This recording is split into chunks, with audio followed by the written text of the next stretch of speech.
আমি প্রথমে আল্লাহর কাছে শুকরিয়া করছি যে এত সুন্দর একটি আয়োজনে আমরা একত্রে হওয়ার সুযোগ পেয়েছি। আল্লাহ তৌফিক দিয়েছেন এই ইফতারকে সামনে রেখে একজন আল্লাহর কাছে শুকরিয়া করছি। প্রেস ক্লাব এই আয়োজন করার জন্য আন্তরিক ধন্যবাদ জ্ঞাপন করছি। আসলে বক্তৃতার বিষয়টা আমাদের পরিষেবা মহোদয় একটি কথা বলেছেন, আমি সেটি ধরেই বলবো যে আসলে দীর্ঘদিন পরে আমরা একটি নতুন স্বপ্ন নিয়ে নতুন বাংলাদেশের যাত্রা শুরু করেছি গত 12 তারিখের নির্বাচনের মধ্য দিয়ে।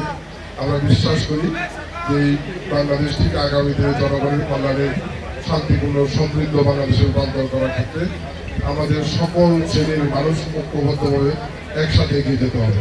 যে যাত্রাটি আমাদের প্রিয় নেতা আমাদের সম্মানিত প্রধানমন্ত্রী জনাব তারেক রহমান শুরু করেছেন।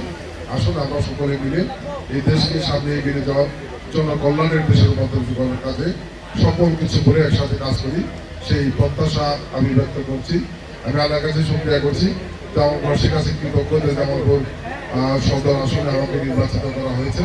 আমি এটুকু বলতে চাই যে আমার যতটুকু সুযোগ আছে আমার সর্বোচ্চ সামর্থ্য দিয়ে আমি জামালপুরের উন্নয়নে জামালপুরের মানুষের ব্যাকগ্রাউন্ডের কাজ করার চেষ্টা করবো। আল্লাহ যেন সেই তৌফিক দেয় এই কামনা করে প্রেস ক্লাবের আয়োজন করার জন্য আবার আন্তরিক ধন্যবাদ জ্ঞাপন করে আমার বক্তব্য শেষ করছি। সবাই ভালো থাকবেন, সুস্থ থাকবেন, আল্লাহ আমাদের সকলকে হেফাজত করুন। আসসালামু আলাইকুম।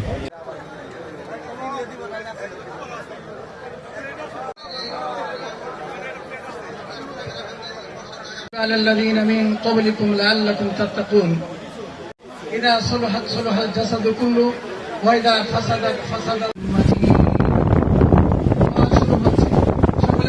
السلام على سيد الأنبياء والمرسلين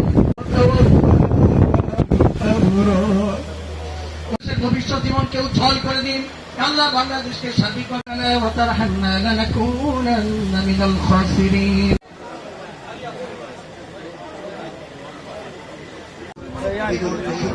সাথে সবসময় একত্র পোষণ করে থাকবে এই আশাবাদ ব্যক্ত করছি। মোকাবেলার জন্য আমরা একসাথে সংযম প্রদর্শনের মাস।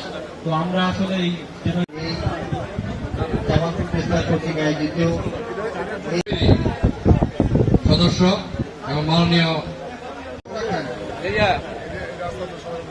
সেই ক্ষেত্রে কোনো ধরনের সহযোগিতা কখনো লাগে অবশ্যই আমার দোয়া সকলের জন্য থাকবে এই আশাবাদ ব্যক্ত করছি।